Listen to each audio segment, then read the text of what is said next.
beda sendiri ininya Mas Hikmat. Oh iya, gelasnya kok beda ya? Kenapa sih? Didiskriminasi nih laki-laki sekarang nih, aduh. Saya minoritas ini. Enggak. Berdua minoritas. Ternyata saya sudah tidak sabar untuk perbincangan ini. Saya salah ambil. Ini mah punya saya. Mamat lagi suka salah nih, salah nonton, salah kasih. Kayaknya kalau kayak gitu tuh suka mau curhat tuh dia tuh. Nah, perlu penyaluran. Kode-kode sebenarnya. Perlu penyaluran tadi katanya ya. Silakan. Biasanya gini, Mamat suka curhat dia. Silakan. Assalamualaikum warahmatullahi wabarakatuh. Itu dakwah. Kembali lagi dengan yang punya mental bagus alias dewasa.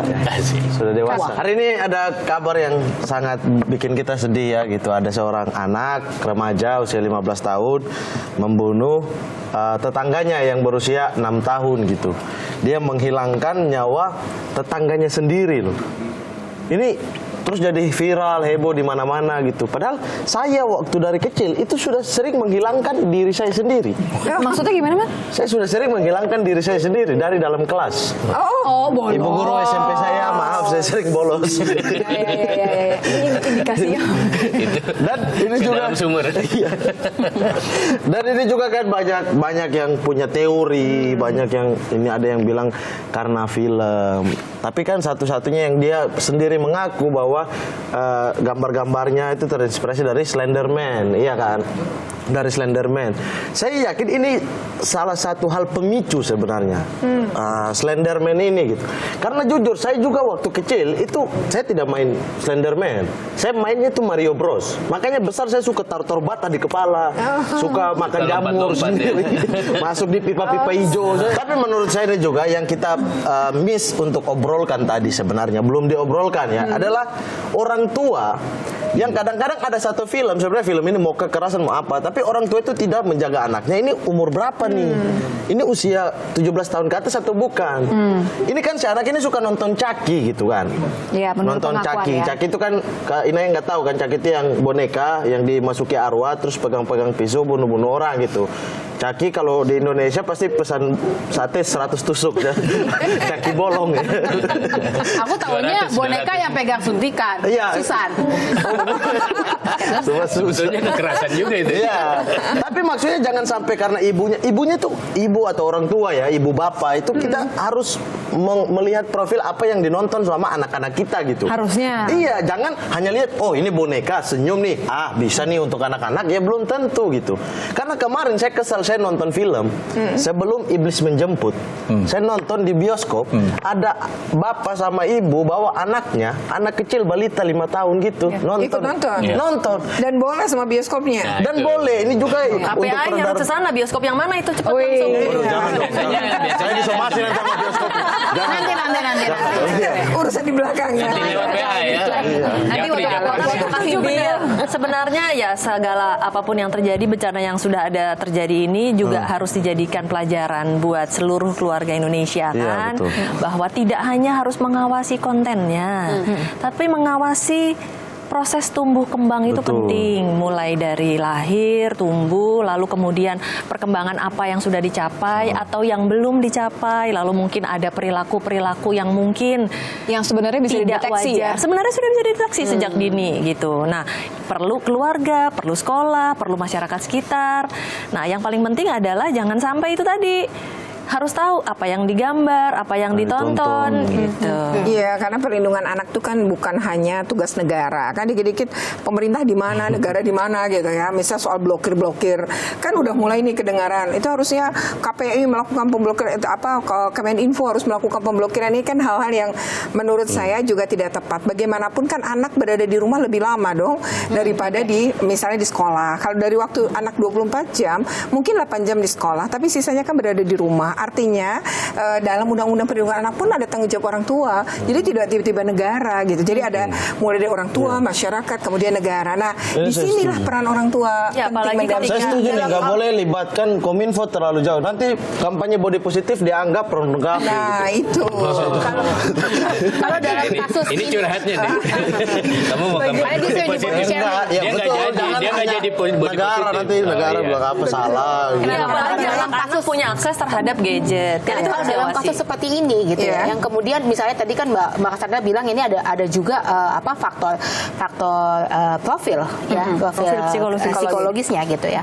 Apakah memang kemudian dengan latar belakang profil psikologis tersebut, kalau kemudian misalnya nih memang kemudian jam untuk pakai gadget dikurangin, kemudian diawasin tontonannya, apakah itu kemudian memang akan akan berpengaruh besar atau mengurangi potensi resiko pasti? Ya, Dan sebenarnya bukan berarti nggak boleh nonton ya. Artinya kan kalau di bioskop ya tadi ada batasan usia. Walaupun tadi lolos ya anak itu ya. Banyak kan nontonnya nggak di bioskop. Betul. Tapi tadi karena eranya sudah berbeda, semua bisa diakses YouTube. Sementara orang tua ngasih handphone, ngasih wifi kan begitu fasilitas itu, tapi tidak pernah melakukan pengawasan gitu. Sebenarnya gini ya, anak-anak yang mempassword handphonenya saja harusnya kita juga sebagai orang tua mesti was-was juga.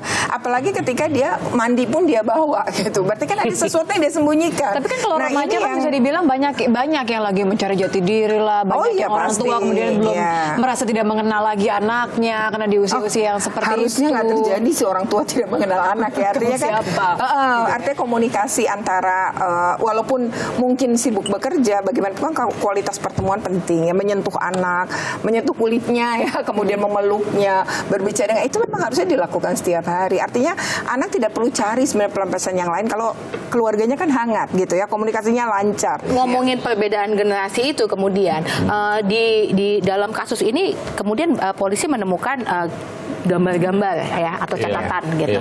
Kemudian yang dianggap sebagai bukti bahwa sayangnya diekspos ya. Ya, kemudian di media dimunculkan bahwa ini dianggap dia memang ingin melakukan kekerasan pada ayahnya misalnya, kemudian ada gambar dia diikat dan segala macam dan menggunakan kata Dedi titik saya nggak akan ini. Kemudian polisi menyatakan itu sebagai bahwa ini adalah indikasi ingin melakukan kekerasan. Tapi banyak kemudian anak-anak generasi milenial dan Z gitu yang kemudian menerjemahkan itu Dedi di situ berbeda. Ini saya pengen nanya ke Mas Hikmat sebagai salah satu pengamat peneliti budaya populer gitu ya. Bahwa apakah gap tadi itu sehingga kemudian yang menjadikan para orang tua juga nggak mampu lihat tanda-tanda itu karena beda banget dengan beda generasi. Saya nggak mau mengomentari secara khusus kasus ini karena banyak hal sudah bocor dan tidak perlu kita luaskan lagi. Tapi kita bicara umum aja gitu karena pertanyaan kan soal generasi gitu ya. Itu yang saya bilang tadi, masalah zaman sekarang ini agak khususnya bukan hanya sekadar soal film dan konsumennya yang tadi kita sudah bicarakan sebelumnya, tapi juga masalah yang tadi diangkat oleh Nay itu adalah gadget. Sebetulnya sejak awal ini ada beberapa sisi gelap dari internet dan gadget ini. Satu misalnya kasus pedofil. Pada tahun sebelum 90-an, mereka hidup dalam masyarakat dalam bayang-bayang kegelapan dan merasa dirinya salah sendirian. Begitu ada mekanisme komunikasi yang bisa berrahasia, mereka bisa memformasi diri dan akhirnya kejahatan di seluruh dunia berhubungan dengan pedofilia ini menjadi berjejaring. Itu adalah sisi gelap yang tidak bisa kita abaikan.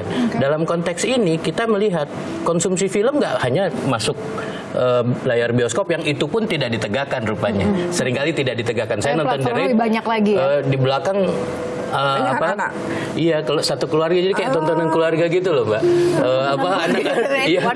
Enggak sama anak-anak, Terus mereka ribut kan? Iya, mereka ribut. Tutup mata. Anda bawa nonton percuma. Itu aja masalah. Tapi bagaimana dengan yang masuk ke dalam bukan hanya kamar loh, ke dalam kantung kita, ke dalam kantung anak-anak kita. Itulah kenapa kita dengar belakangan ini misalnya, kalau Bill Gates atau para orang tua di Silicon Valley itu bahkan tidak memberikan gadget pada anak-anak mereka, ya kan? Artinya mereka sadar ada masalah.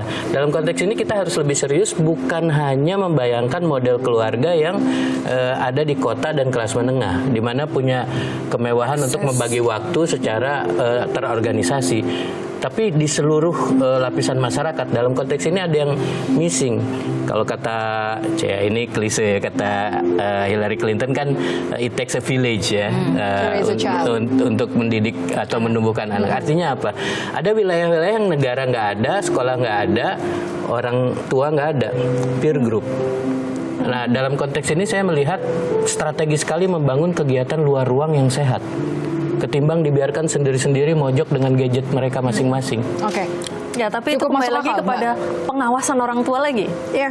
Artinya Pengasuhan. mengawasi tumbuh kembangnya, mengawasi aktivitasnya. Walaupun, nah ini juga persoalan berikutnya. Ketika ada fenomena ekonomi, dulu mungkin bapak bekerja cukup, sekarang mau tidak mau harus dua-duanya karena sekolah mahal, ya kan? Sehingga bapak ibu bekerja, apalagi terus kemudian ada fenomena sosial lagi perceraian. Iya. Nah, anak ini akhirnya semakin tertinggal kan di dalam. Nah, persoalannya balik lagi tadi kalau misalnya kita mau bicara tentang gambarnya yang mungkin ada terikat dan lain sebagainya.